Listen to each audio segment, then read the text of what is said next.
बिस्मिल्लाहिर्रहमानिर्रहीम। अस्सलाम वालेकुम नाज़रीन, आप यूट्यूब चैनल देख रहे हैं। मैं इमरान खान हूँ। नाज़रीन, सबसे पहले तो आज का दिन बहुत इंपॉर्टेंट है। आज मंगल का दिन है और इमरान खान साहब की बहनों ने पिछले मंगल को ये कहा था कि सुहेल अफरीदी अपने तमाम MPs के साथ ये 92 की तादाद में है, बल्कि उन्होंने तादाद पूछी थी और फिर कंफर्म करके बताया था कि वो तमाम MPs मंगल वाले दिन सारे यहाँ पे पहुँचेंगे अडयाला जेल के बाहर। और ये प्लान किया गया था कि जितने भी ओहदेदार हैं पार्टी के, उन तमाम को अडयाला जेल के बाहर आना चाहिए। ये बात सलमान अकरम राजा साहब ने भी की, पार्टी के बाकी लोगों ने भी की कि सबको पहुंचना चाहिए और ज़रूर आना चाहिए, और जो लोग नहीं आएंगे उनको जवाब देना पड़ेगा। अब इमरान खान साहब की बहनों की कॉल है, और कॉल उन्होंने कोई अवाम को नहीं दी, उन्होंने पाकिस्तान तहरीक इंसाफ के उन लोगों को दी है जो आज इक़्तिदार में इमरान खान साहब की वजह से बैठे हुए हैं। और इमरान खान की बहनों ने कॉल अपने लिए भी नहीं दी, उन्होंने कॉल उसी आदमी के लिए दी है जिसकी वजह से ये तमाम लोग इक़्तिदार में बैठे हुए, यानी इमरान खान की वजह से। वो कैद तन्हाई में हैं, उनकी बिनाई ज़ाया हो रही है, उनके साथ बहुत जुल्म हो रहा है जो आसिम मुनीर साहब के कहने पे हो रहा है। क्योंकि इमरान खान साहब ने खुद कहा था कि मुझे कुछ भी हो जाए तो आपने बदला आसिम मुनीर से लेना है, मुझे या मेरी बीवी को कुछ हुआ तो जिम्मेदार आसिम मुनीर होगा। ये इमरान खान साहब ने एक मरतबा नहीं, कई मरतबा कहा। अब इमरान खान साहब की बहनों ने आज के दिन के लिए ऐलान किया हुआ। अब देखना यह है कि सब लोग पहुंचते हैं, कैसे पहुंचते हैं और क्या मनाजर हम देखते हैं। क्योंकि इससे पहले शहबाज शरीफ साहब ने अचानक से रब्ता कर लिया सुहेल अफरीदी से। अब लाजमी बात है, कोई शहबाज शरीफ साहब ने इसलिए तो रब्ता नहीं किया होगा कि वो इमरान खान साहब से मुलाकात करवा देंगे, क्योंकि वो तो फील्ड मार्शल ने फैसला करना है। शहबाज शरीफ साहब ने तो पहले कहा पूछ के बताऊंगा। अब पता नहीं पूछने पे उन्हें कितनी डांट पड़ी है, जिसके बाद दोबारा उन्होंने पूछने की कोशिश ही नहीं की। हुकूमत ने क्या किया कि रावलपिंडी में दफ़ा 144 नाफज कर दी है और अडयाला की तरफ किसी भी किस्म के इज्तिमा पर पाबंदी लगा दी है। इसके बारे में बाकायदा एक्सप्रेस न्यूज़ में और जितने भी पाकिस्तान के अंदर मीडिया चैनल्स हैं, तमाम ने इस खबर को छापा है और कैटेगोरिकली बताया कि रावलपिंडी में दफ़ा 144 नाफिज कर दी गई, हर किस्म के इज्तिमात पे पाबंदी लगा दी गई। और ये वजह सिर्फ यही है कि इमरान खान साहब के लिए लोग ना निकलें और अडयाला जेल के बाहर वो एक रश पैदा ना हो, क्योंकि ये चीज़ें जो हैं वो पाकिस्तान की मिलिट्री एस्टेब्लिशमेंट को परेशान करती हैं कि हमने सारा कुछ करके देख लिया, हर बंदा पकड़ के अंदर डाल दिया, कारकुनों को कत्ल भी कर दिया। इसके बावजूद जब इमरान खान साहब कॉल देते हैं या उनकी बहनें कॉल देती हैं तो लोग क्यों आ जाते हैं। अब ये पब्लिक को कॉल नहीं दी गई, ये कॉल दी गई है उन लोगों को जो बेनिफिशरी हैं इमरान खान साहब की सियासत के। अब सवाल ये पैदा होता है कि क्या वो लोग जाएंगे। देखें ना, गिरफ्तारी है ना सिर्फ, और क्या है। इमरान खान साहब भी गिरफ्तार है, उनकी अहलिया भी गिरफ्तार है।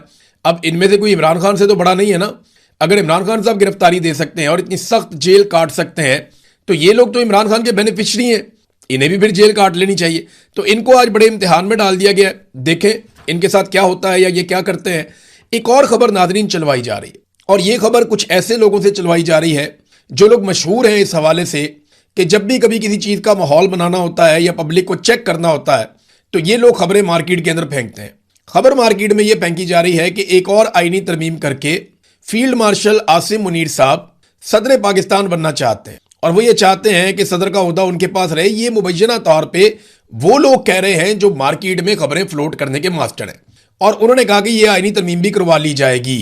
अच्छा, मेरे ख्याल में इतना कोई सौखा काम नहीं है, लेकिन फिर भी मेरी ये ख्वाहिश है कि अगर फील्ड मार्शल आसिम मुनीर ये चाहते हैं कि वो सदर पाकिस्तान बने तो फिर बने एक दफ़ा, उन्हें आटे और दाल का भाव पता चले। क्योंकि जब वो सदर पाकिस्तान बनेंगे ना तो फिर वो फौजी यूनिफॉर्म के पीछे छुप नहीं सकेंगे। फिर अवाम उन पर बिल्कुल वैसे ही तनकीद करेगी जैसे एक सियासी आदमी के ऊपर तनकीद की जाती है। फिर अवाम वैसे ही सवालात पूछेगी जैसे एक सियासी आदमी से सवालात किए जाते हैं। अब वो देखें ना, पाकिस्तान में आप ब्यूरोक्रेट से सवाल कर सकते हैं, सरकारी मुलाजमीन को पूछ सकते हैं, अगर आप ताकतवर हैं तो थोड़ा और ऊपर जाके पूछ सकते हैं, लेकिन आप आर्मी चीफ को नहीं पूछ सकते पाकिस्तान में। उनके आगे आप सवाल भी नहीं कर सकते उनकी मर्जी के बगैर।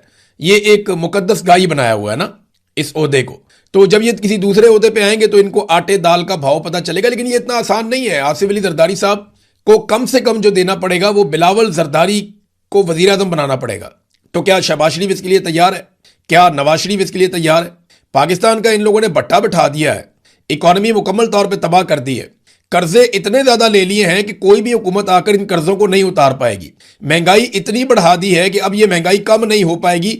जो कम करने की कोशिश करेगा वो मुल्क को दिवालिया कर देगा। ये मैं आपको सही बात बता रहा हूं। आज अगर ये इमरान खान को लाके हुकूमत दे दें तो 10 साल से पहले ये इकॉनमी अब ठीक नहीं हो सकती जो इन्होंने इसके साथ कर दिया है। 4 साल में इन्होंने इतना कर्जा लिया जितना कर्जा पाकिस्तान बनने के बाद से लेकर अब तक हमने 70 साल में लिया था। जो कर्जा पाकिस्तान ने 70 साल में लिया उतना कर्जा इन्होंने 4 साल में लिया। जो चीजें पाकिस्तान के साथ पिछले 50 साल में नहीं हुई इन्होंने कर दी। सरमायाकारी बुरी के रिकॉर्ड तोड़ दिए, जितनी मल्टीनेशनल कंपनियां सारी भाग गई, पाकिस्तान से ब्रेन ड्रेन हो गया, मिलियंस की तादाद में लोग पाकिस्तान से निकल गए, लोग अपना पैसा ले लेकर भाग गए, इंडस्ट्री सारी बंद हो गई, बड़े बड़े कारोबार फारिग हो गए, किसी किस्म का इनका टैक्स का हदफ पूरा नहीं हो रहा। इसीलिए वो जरा अपने मुंह से मानते हैं कि जनाब क्योंकि हम टैक्स इकट्ठा करने में नाकाम हो गए, लिहाजा हमने लेवियां लगा दी, लिहाजा हमने आम आदमी के ऊपर बोझ डाल दिया, लिहाजा हमने पेट्रोल महंगा करके वहां से टैक्स इकट्ठा कर दिया। और मैं परवेज रशीद साहब को देख रहा हूं, ये गलतफहमी रही हम लोगों को, परवेज रशीद कोई एंटी एस्टेब्लिशमेंट आदमी है, या हमें ये गलतफहमी रही कि परवेज रशीद जो है वो एक सच बोलने वाला आदमी है। परवेज रशीद ने झूठ बोलना शुरू कर दिया, कहना शुरू कर दिया उन्होंने जनाब के ये जो पेट्रोलियम मसनूआत की कीमतें बढ़ रही हैं ये अमेरिका और ईरान की जंग की वजह से बढ़ रही हैं। ओ इतनी तो उधर नहीं बढ़ रही जितनी आपने बढ़ा दी हैं भाई। अगर अमेरिका और ईरान की जंग की वजह से ये कीमतें बढ़ रही हैं तो आपके तो अमेरिका से बड़े अच्छे ताल्लुकात हैं, आप क्यों बढ़ा रहे हैं? इंडिया के ताल्लुकात अमेरिका के साथ उतने अच्छे नहीं है, वो नहीं बढ़ा रहा। यानी इतनी श्रीलंका में नहीं बढ़ी, इतनी बांग्लादेश में नहीं बढ़ी, इतनी इंडिया में नहीं बढ़ी, इतनी अफगानिस्तान में नहीं बढ़ी, इतनी कीमतें तो नेपाल और भूटान में नहीं बढ़ी जितनी आपने बढ़ा दी हैं। बेड़ा गर्क कर दिया आपने पाकिस्तान का, पाकिस्तान के लोगों का, और आम आदमी की आपने कमर तोड़ दी। और आप डिलेमो के साथ कह रहे हैं कि जनाब नहीं ये तो वहां जंग चल रही है, जंग की वजह से नहीं है। आपके वुज़रा खुद मान रहे हैं कि ये जंग की वजह से नहीं है, ये हमारी नालायकी की वजह से है कि हम टैक्स इकट्ठा नहीं कर पाए, लिहाजा अब हम लोगों का खून नचोड़ रहे हैं, हम पेट्रोल महंगा कर रहे हैं, महंगाई का एक तूफान लेकर आ रहे हैं। देखे ना इन्होंने पाकिस्तान के साथ किया क्या, दोनों भाइयों ने, नवाज शरीफ ने और शहबाज शरीफ ने। वैसे इसमें जरदारी ने भी हिस्सा डाला है, इसमें परवेज मुशर्रफ ने भी हिस्सा डाला है। सिर्फ एक लीडर इस मुल्क में आया इमरान खान जिसने इसमें हिस्सा नहीं डाला, बल्कि उसने इसमें कोशिश की कि कौम को इसमें से निकाले। और इसी वजह से पाकिस्तान की मिलिट्री एस्टेब्लिशमेंट उसकी दुश्मन हो गई, क्योंकि उनके लोगों के भी खांचे लगे हुए हैं। तो हर जगह पे जो है ना सबके खांचे लगे हुए हैं। ये जो आईपीपीज वाला मामला है इसके ऊपर मैं एक स्पेशल वीलॉग करने वाला हूं, थोड़ा सा काम रह गया, मुकम्मल करके फिर इसको तफसीली एक वीलॉग आपके सामने रखते हैं। तो बिजली सार्फिन से 3 सालों में 19 खरब वसूल किए गए, यानी 1900 अरब रुपया बिजली सार्फिन से 3 सालों में मौजूदा सरकार ने वसूल कर लिया। और ये टैक्स का पैसा है, ये इजाफी टैक्स वसूल किया, ये बिजली की कीमत नहीं है। बिजली के ऊपर जो टैक्स वसूल किया, जो इजाफी टैक्स वसूल किया, वो 3 सालों में 1900 अरब रुपया वसूल कर दिया इन्होंने, 19 खरब रुपया, आप अंदाजा करें। और पाकिस्तानियों को इन्होंने कहा था कि हम तो 300 यूनिट तक बिजली मुफ्त देंगे। इन्होंने कहा था कि जनाब हम तो आपको पेट्रोल लेने के लिए आप जाया करेंगे तो मोटरसाइकिल वाले को पैसे नहीं देना पड़ेंगे। इस किस्म के वादे करके इनका मंशूर मैंने निकाला है, पीएमएलएन का और पीपल्स पार्टी का। मैं एक आधे दिन में आपको मंशूर भी इनका पढ़ के सुनाता हूं, आपको बताता हूं इन्होंने क्या वादे किए थे और कौम के साथ इन्होंने क्या किया है। बहरहाल पाबंदी सिर्फ पाकिस्तान में एक ही बात पे है कि इमरान खान को बस उसकी आवाज ना आए, उसकी तस्वीर ना आए, जो आदमी उसके हक में बात करे वो बात नहीं सुनाई देनी चाहिए। कोई भी चीज जो इमरान खान से रिलेटेड है वो पब्लिक तक नहीं पहुंचनी चाहिए, बस इस एक बात पे पाबंदी है। बाकी आपने जो लुटमार करनी है आप करें। ये देखें ना बिजली सार्फिन से इन्होंने कितनी लुटमार की है, 3 सालों में 19 खरब वसूल कर लिए। वो इस्लामाबाद में 12 अरब रुपए का एक स्कैंडल भी आ गया जिसके अंदर कुछ ब्यूरोक्रेट भी मुलविस है। और गेम क्या डाली जनाब, पेट्रोलियम मसनूआत जो है इनको जखीरा करते हैं, इसके ऊपर मुनाफा कमाते हैं, लाओ अपना अपना पैसा जमा कराओ। कई लोगों ने हराम का पैसा कमाया हुआ था, 17वें 18वें 19वें ग्रेड के ऑफिसर, उन्होंने अपना पैसा इधर लगा दिया, बेचारे रोला भी नहीं डाल सकते कि अब बताना पड़ेगा ना पैसा आया कहां से। भाई जिसने करोड़ों रुपया लगाया वो तनख्वाह में से तो नहीं लगा सकता। अब ये सरकारी अफसरान ने अपना करोड़ों रुपया जो साइड पे किया हुआ था वो इस सट्टे में लगा दिया कि जनाब एक बहरान आया हुआ है, हम भी पैसा कमा लेते हैं।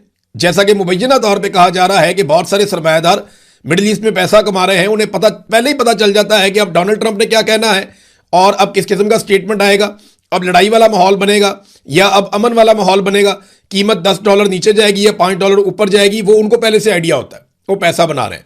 इसी तरह का एक माफिया इस्लामाबाद में था। ये 12 अरब रुपए का स्कैंडल जो है ना, पेट्रोल जखीरा करेंगे, मुनाफा कमाएंगे, आपको भी हिस्सा देंगे लालच देके, तो ये एक मेगा स्कैंडल इस्लामाबाद में मंजरेआम पे आ गया। जो मर्जी करें आप, लुट्टमार की खुली इजाजत है पाकिस्तान में, बस आपने पाकिस्तान तहरीके इंसाफ से दूर रहना है, बाकी आप जो मर्जी करें।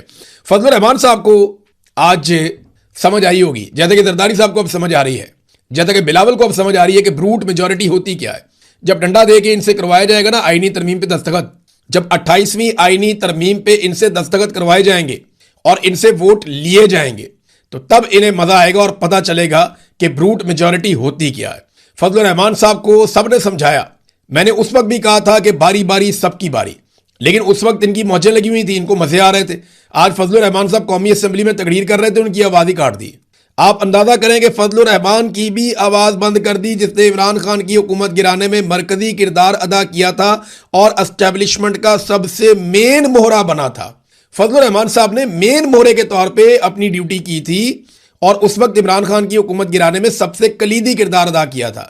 आज जनाब कौमी असम्बली में इजहार ख्याल कर रहे थे, जब तक मीठी मीठी बातें की तब तक चलता रहा मामला, जैसे ही तनकीद शुरू की उनकी आवाज बंद कर दी गई। ये सबके साथ होगा, ये जरदारी के साथ भी होगा, नवाज शरीफ के साथ भी होगा, उनके बच्चों के साथ भी होगा। पाकिस्तान के हर सियासतदान को इसमें से गुजरना पड़ेगा, क्योंकि या तो आप फील्ड मार्शल की या जो भी उस वक्त का जर्नैल होगा, आप या तो उसकी बातें मानेंगे चुप करके या फिर आप सख्तियां बर्दाश्त करेंगे। दूसरा रास्ता कोई नहीं है, छोड़ेंगे। देखिए ना, इमरान खान ने कितना मौका दिया सबको, बहुत मौका दिया इमरान खान ने। इमरान खान ने अपने हिस्से की मार भी खाई, जो खुद गलती की उसकी भी मार खाई, और जो बाकियों ने किया उसका भी कुफारा अदा किया। इमरान खान ने लगभग पाकिस्तान की सारी सियासी क्रीम का कुफारा अदा कर दिया, इतनी मार खाई है। और इन सारों को बार बार मौका दिया कि आओ मिलकर बैठ जाओ, मिलिट्री एस्टेब्लिशमेंट को वापस बैरकों में भेजते हैं। जिस वक्त आसिम मुनीर की एक्सटेंशन का मामला चल रहा था तो पीएमएलएन को इस बात का खतरा था, और उनके लोग ये कहते थे कि अगर हमने आसिम मुनीर साहब को एक्सटेंशन ना दी तो वो पीटीआई के साथ मिलकर हमारी मंजी ठोक देंगे। तो उस वक्त इमरान खान साहब ने जेल से एक बड़ा सख्त पैगाम दिया और आसिम मुनीर साहब के ऊपर कड़ी तनकीद करते हुए नवाज शरीफ और जरदारी को मौका दिया कि लो, मैं कोई डील नहीं करता, मैंने तुम्हें फिर प्लेट में रख के दे दिया, आओ जमहूरियत के लिए इकट्ठे हो जाए। लेकिन ये छोटे छोटे वक्ती मफाद के लिए इन्होंने बहुत बड़ा सियासतदानों का नुकसान कर दिया। आज सियासत पाकिस्तान में इतनी कमजोर हो गई है, उसके लिए इमरान खान साहब ने इनको मौका दिया था कि इस सारे मसले में से आप निकल जाएं, मैं कोई डील नहीं करूंगा और निकलो इसमें से, और मिलिट्री एस्टेब्लिशमेंट को वापस बैरक में भेजो, हम पाकिस्तान में नया इलेक्शन करवा लेंगे। देखें ना, अब इमरान खान परफॉर्म करेगा तो ठीक है, नहीं करेगा तो वापस किसी और की बारी आ जाएगी। जमहूरियत तो ऐसे ही होती है। लेकिन इन सारों ने ये चुना कि हमने जूते पॉलिश करने, अब जूते पड़ने का टाइम आ गया इनको। जरदारी साहब बदमजा हो रहे हैं, फजलुर रहमान साहब की भी आवाज कट रही है, तो बारी बारी सबकी बारी है। मैंने बहुत दफा कहा और अब ये होता हुआ आपको दिखाई भी दे रहा है। नाजरीन, ट्रंप के कुछ स्टेटमेंट्स आए हैं। अब क्योंकि हम बैनुल अक़वामी खबरों की तरफ जा रहे हैं तो मैं कुछ चीजें आपके सामने रखता हूं। डोनाल्ड ट्रंप के जो गुज़िश्ता 24 घंटे के बयानात हैं, क्योंकि ईरान ने जब तजावीज़ वापस भेजी तो डोनाल्ड ट्रंप को उसकी बड़ी तकलीफ हुई। डोनाल्ड ट्रंप ने अब बड़े सख्त बयानात दिए। ट्रंप ने कहा कि इनके पास ईरान को एटमी हथियारों के हुसूल से रोकने के लिए एक बेहतरीन हिकमत अमली अभी भी मौजूद है। ट्रंप के मुताबिक ईरान ने ज़मीन दोज यूरेनियम के हवाले से वादे किए थे, लेकिन फिर अपने जवाब में इन वादों को शामिल नहीं किया। ट्रंप ने जंग खत्म करने के हवाले से ईरान की तजवीज़ को एक अहमकाना तजवीज़ करार दिया। ट्रंप ने कहा, मैं शी जिनपिंग की बहुत इज्जत करता हूँ, प्रेसिडेंट शी की, जो प्रेसिडेंट हैं चाइना के, उनकी बड़ी इज्जत करता हूँ, उम्मीद है वो भी मेरी इज्जत करते होंगे। ट्रंप ने कहा कि मैं कुर्दों से बहुत मायूस हुआ हूँ, क्योंकि कुर्दों को इन्होंने पैसा, असला, सारा कुछ दिया था कि ईरान के अंदर जाके आप लड़ाई करें और ईरानियों को तंग करें, उनकी फोर्सेस को एंगेज करें। कुर्दों ने ऐसा नहीं किया, वो असला भी खा गए। ट्रंप ने एक और स्टेटमेंट दिया कि ईरान ने अपने खत में एटमी हथियारों के हुसूल की कोशिश ना करने का जिक्र तक नहीं किया। ट्रंप ने अमरीकी तजवीज़ पर ईरानी जवाब को कचरे का ढेर करार दिया और कहा कि उन्होंने उसे पढ़कर मुकम्मल भी नहीं किया क्योंकि यह वक्त का ज़िया था। डोनाल्ड ट्रंप ने कहा कि हमने ईरान की जानिब से एक ऐसी दस्तावेज के लिए 4 दिन तक इंतजार किया जिसे तैयार करने में 10 मिनट से भी कम वक्त लगता है, तो 4 दिन हम इंतजार करते रहे। साथ में ट्रंप ने कहा कि ईरान के साथ सफारतकारी बिल्कुल मुमकिन है। मेरा उनके साथ 4 या 5 मरतबा मुआहदा तय पा गया था, लेकिन फिर उन्होंने अपना जहन बदल लिया। अब डोनाल्ड ट्रंप ने ना एक और बात भी कही। डोनाल्ड ट्रंप ने कहा कि ईरानी तजावीज़ अहमकाना है, जंगबंदी मुआहदा बिस्तरे मर्ग पर आखिरी सांसें ले रहा है, यानी किसी वक्त भी हम जंगबंदी खत्म कर सकते हैं और दोबारा लड़ाई कर सकते हैं। ये बात इसराइली अखबारात में भी गई। उन्होंने कहा कि गुज़िश्ता हफ्ते डोनाल्ड ट्रंप दोबारा से बमबारी करने वाला था, लेकिन फिर अमन को एक मौका और देने की कोशिश की गई है। अब डोनाल्ड ट्रंप के पास क्या क्या ऑप्शंस हैं? नंबर 1, वो प्रोजेक्ट फ्रीडम जो है उसको दोबारा से लॉन्च कर सकते हैं, प्रोजेक्ट फ्रीडम प्लस के नाम से या किसी और नाम से, कि जनाब हम फिर कोशिश कर रहे हैं यहां से आपने हुर्मुज़ को खोलने की, और इसी बहाने एक जंग शुरू कर सकते हैं। दूसरा, वो ईरान के जो बाकी मानदा अहदाफ हैं जिनका उन्हें लगता है कि यहाँ पे अटैक किया जाना चाहिए, वहाँ पे बड़े शदीद हमले भी कर सकते हैं। फिर ईरानी जो सियासी क़यादत है उसको निशाना बनाया जा सकता है ताकि मुस्तकबिल में कोई ऐसी सियासी क़यादत आ जाए जिसके साथ आसानी हो अमेरिका को और पाकिस्तान को या बाकी ममालिक को डील करने में, क्योंकि ये वाली क़यादत तो एक लिमिट से ज़्यादा पीछे हटने के लिए तैयार नहीं है। फिर डोनाल्ड ट्रंप ने कहा कि ईरान के साथ जंगबंदी इस वक्त लाइफ सपोर्ट पर है, यानी बहुत कमज़ोर मरहले में पहुँच गई है और किसी भी वक्त जो है वो जंगबंदी ख़त्म हो सकती है। ये बात डोनाल्ड ट्रंप ने कही है। अच्छा, इसके साथ ना एक और डेवलपमेंट है जो अमेरिकन मीडिया ने रिपोर्ट की, और ये खतरनाक चीज़ है। ऐसी चीज़ें नॉर्मली रिपोर्ट नहीं की जाती, लेकिन अमेरिका ने इसको रिपोर्ट किया है। ये जबराल्टर का एक एरिया है, ये मैं आपको बताता हूँ, ये एक जजीरा है। जबराल्टर जो है ये स्पेन और मराकश के बीच में एक एरिया है। यहाँ पे रिपोर्ट हुआ है कि अमेरिका ने अपनी एक आबदोज पहुंचाई है। नॉर्मली इस आबदोज की लोकेशन नहीं बताई जाती, लेकिन अमेरिका ने बताया, उनके मीडिया ने इसको रिपोर्ट किया कि अमेरिका ने जौहरी सलाहियत की हामिल आबदोज जबराल्टर पहुंचा दी है और ख़ित्ते में शदीद कशीदगी पैदा हो सकती है इसके आने के बाद। ये जो जबराल्टर में आने वाली आबदोज है ये बैलिस्टिक मिसाइलों से लैस है और इसके पास एटम बम भी है और ये एटमी हमला करने की सलाहियत रखती है। और अब ये मूव करती हुई जबराल्टर तक पहुंच गई है, तो यहाँ से इसको बहुत कम टाइम लगेगा अगर ये अटैक करना चाहती है। और अगर इन मिसाइल्स की रेंज ज़्यादा है तो ये यहाँ से भी अटैक कर सकती है, यहाँ से भी ये हमला कर सकती है। लेकिन अल्लाह ना करे इस किस्म की लड़ाई हो दुनिया में, मगर हालात जो है वो लड़ाई के बगैर ठीक होते हुए दिखाई मुश्किल से दे रहे हैं। एक रिपोर्ट नाजरीन और आई है और ये अमेरिका के असलहे के हवाले से रिपोर्ट है और ये फॉक्स न्यूज़ ने अब रिपोर्ट दी। उन्होंने एक मरतबा फिर तस्दीक की है कि अमेरिका का जो असला खाना है उसका एक बहुत बड़ा हिस्सा ईरान के साथ जो लड़ाई अमेरिका ने लड़ी है ये लगभग 1 सवा महीने के अंदर ही ज़ाया हो गया। मेरा सवाल ये है कि रशिया गुज़िश्ता कई सालों से यानी 2022 से लड़ रहा है, आज 4 साल से ज़्यादा हो गए हैं, लगभग सवा 4 साल हो गए हैं। रशिया यूक्रेन से लड़ रहा है, यूक्रेन को सारी दुनिया वेपन दे रही है और रशिया के हथियारों के ज़ख़ीरे ख़त्म नहीं हो रहे और वो लगातार लड़ाई लड़ता चला जा रहा है यूक्रेन के साथ। तो अमेरिका के पास क्या इतने थोड़े हथियार थे या अमेरिका ने इतनी पावरफुल स्ट्राइक की है कि उन्होंने अपने बेहतरीन हथियारों के एक बड़े ज़ख़ीरे को, कोई चीज़ उनकी 50% कम हो गई, कोई 30% कम हो गई, कोई 45% कम हो गई, उनके मिसाइल, उनके इंटरसेप्टर्स, उनके टॉमाहॉक मिसाइल्स, ये सारे और क्रूज मिसाइल खास तौर पे, ये जिस तरह अमेरिका ने फूंक दिया है ईरान के अंदर, अगर इनको 2 महीने और लड़ाई लड़नी पड़े ईरान के साथ तो फिर तो अमेरिका किसी और से जंग लड़ने के काबिल नहीं बचेगा फिर, इस हिसाब से जैसे वहां से रिपोर्ट हो रहा है। तो ये अमेरिका के लिए एक बड़ी सोचने वाली बात है। बहरहाल नाज़रीन, खबरों में अब तक लिए इतने ही। अपना ख्याल रखिएगा, अपने इस चैनल का भी अल्लाह हाफिज़। इस वक्त जो पेट्रोल के ऊपर और डीजल के ऊपर हुकूमत वसूल कर रही है टैक्सेस, वो 150 से 200 रुपए के बीच में है। यानी इतनी बड़ी मिकदार में लगभग 200 रुपए के आसपास तो पेट्रोल के ऊपर टैक्सेस हुकूमत वसूल कर रही है। इमरान खान 150 रुपए का पेट्रोल लीटर दे रहा था जिसमें टैक्सेस वैक्सेस सारा कुछ ही शामिल था और मौजूदा हुक्मरान जो हैं वो उस पर सिर्फ 200 रुपए का तो सिर्फ टैक्स ले रहे हैं उसी पेट्रोल के ऊपर। अब ये देखें ना, अगर तो आलमी मंडी में कीमत बढ़ी है तो आपको टैक्स नहीं बढ़ाना चाहिए। आप आलमी मंडी की कीमत के मुताबिक एक फार्मूला तय कर लें, आप उस तरह भी बढ़ा सकते हैं। लेकिन ये लगातार टैक्सेस में इजाफा करते चले जा रहे हैं। वजह यह है कि पाकिस्तान में कारोबारी ज़िंदगी मुअत्तल है, लोग सरमाया लेकर पाकिस्तान से बाहर भाग रहे हैं और पाकिस्तान को दिवालिया से बचाने के लिए आसिम मुनीर साहब और उनकी टीम, जिसमें शहबाज शरीफ है, आसिफ अली सरदारी है, नवाज शरीफ है, मरीम नवाज आसिम मुनीर की टीम का हिस्सा है, MQM एक जमात है वो आसिम मुनीर की टीम है, इसी तरह आसिम मुनीर साहब की टीम में ANP भी है और फजलुर रहमान साहब भी हैं, ये सारे आसिम मुनीर साहब की टीम का हिस्सा हैं। तो ये आसिम मुनीर साहब के पास पाकिस्तान को दिवालिया से बचाने का अब 2 ही रास्ते हैं उनके पास। नंबर 1, वो भारी कर्जे लें, जो अभी फिर उन्होंने IMF से किस्त लिए। मुझे हैरत होती है कि माजी में IMF के ताने देने वाले लोग आज IMF की किस्त मिलती है तो उसके ऊपर भंगड़े डालते हैं और वो ये कहते हैं कि पाकिस्तान को बहुत बड़ी माशी कामयाबी मिल गई। देखिए, कर्जा मिलने से आपको वक्ती तौर पे ऑक्सीजन तो मिलती है, आपका ये फ़ायदा तो होता है, लेकिन कभी भी कर्जा आपकी मईशत को खड़ा नहीं कर सकता। वो आपको एक ऐसी सपोर्ट दे सकता है जिसके बाद आप अच्छे इक़दाम करें और माशी सरगर्मियाँ बेहतर करें तो आप वो कर्जा भी वापस कर सकते हैं, मईशत भी खड़ी कर सकते हैं। लेकिन पाकिस्तान में जो कर्जा लिया जा रहा है वो मईशत को खड़ा करने के लिए नहीं लिया जा रहा। पाकिस्तान में जो कर्जा लिया जा रहा है वो पाकिस्तान को दिवालिया से बचाने के लिए लिया जा रहा है। तो 2 रास्ते हैं आसिम मुनीर साहब और उनकी टीम के पास। नंबर 1 कि वो कर्जे लें भारी और वो ले रहे हैं। दूसरा रास्ता ये है कि अवाम पर बोझ बढ़ाया जाए, यानी किन चीज़ों में, पेट्रोल में, बिजली में, गैस में, टैक्सेस के अंदर जो तनख्वाहदार तबके के ऊपर टैक्सेस लगते हैं वहाँ पे अवाम पे बोझ बढ़ाया जाए। ये बड़ा आसान होता है गरीब आदमी से टैक्स लेना, अमीर आदमी से टैक्स लेना बहुत मुश्किल होता है। वैसे भी जो टैक्स का निज़ाम बनाते हैं वो अमीर लोग होते हैं, तो वो अपने ऊपर तो टैक्स नहीं लगाएंगे ना, वो तो गरीब के ऊपर टैक्स लगाएंगे, कमज़ोर के ऊपर टैक्स लगाएंगे। अपने और अपनी बरादरी के ऊपर तो कोई टैक्स नहीं लगाता, कोई टैक्स देना भी नहीं चाहता। और देखिए ये 2 चीज़ें उन्हें क्यों करनी पड़ती हैं। नंबर 1 तो ये टैक्सेस लगाते हैं, कीमतें बढ़ाते हैं, अवाम पे बोझ डालते हैं। नंबर 2 ये भारी कर्जे लेते हैं। इसके अलावा तो कोई हल है नहीं आसिम मुनीर साहब के पास। तो क्योंकि उसकी वजूहात है ना, वजह एक तो ये है कि ये सरमायाकारी पाकिस्तान में लाने में मुकम्मल तौर पर नाकाम रहे। उल्टा ये हुआ कि पाकिस्तान से लोग सरमाया लेकर बाहर भाग रहे हैं। ये पाकिस्तान की एक्सपोर्ट्स को बढ़ाने में मुकम्मल तौर पर नाकाम रहे। कॉस्ट ऑफ प्रोडक्शन इतनी ज़्यादा बढ़ गई है इनके IPPs की वजह से कि अब पाकिस्तान उस चुंगल से निकल नहीं पा रहा और आप एक्सपोर्ट्स कैसे बढ़ाएंगे। आपके यहाँ पे प्रोडक्शन ही कम हो गई है, जो पाकिस्तान के अंदर कौमी पैदावार है उसमें लगातार कमी होती चली जा रही है। सियाहत एक जरिया होता है ज़र मुबादला पाकिस्तान में लाने का, लेकिन सियाहत तो बिल्कुल पाकिस्तान में जीरो है। आपको कहीं पे कोई गैर मुल्की सयाह तो नजर ही नहीं आता। पहले भी कुछ ज़्यादा नहीं थे, लेकिन थोड़े बहुत आते थे, अब तो वो भी नहीं है।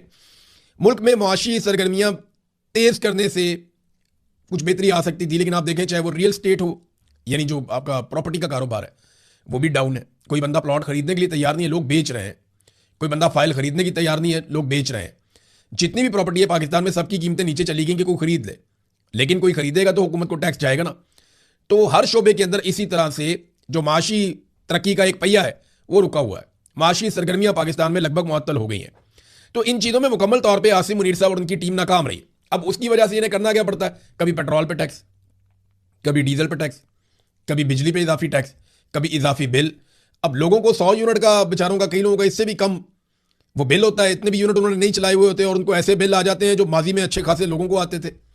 तो 300 यूनिट बिजली इन्होंने मुफ्त देनी थी, इन्होंने 300 यूनिट तक की जितनी सब्सिडी थी वो सारी खत्म कर दी और बिजली की कीमत 4 से 5 गुना बढ़ा दी।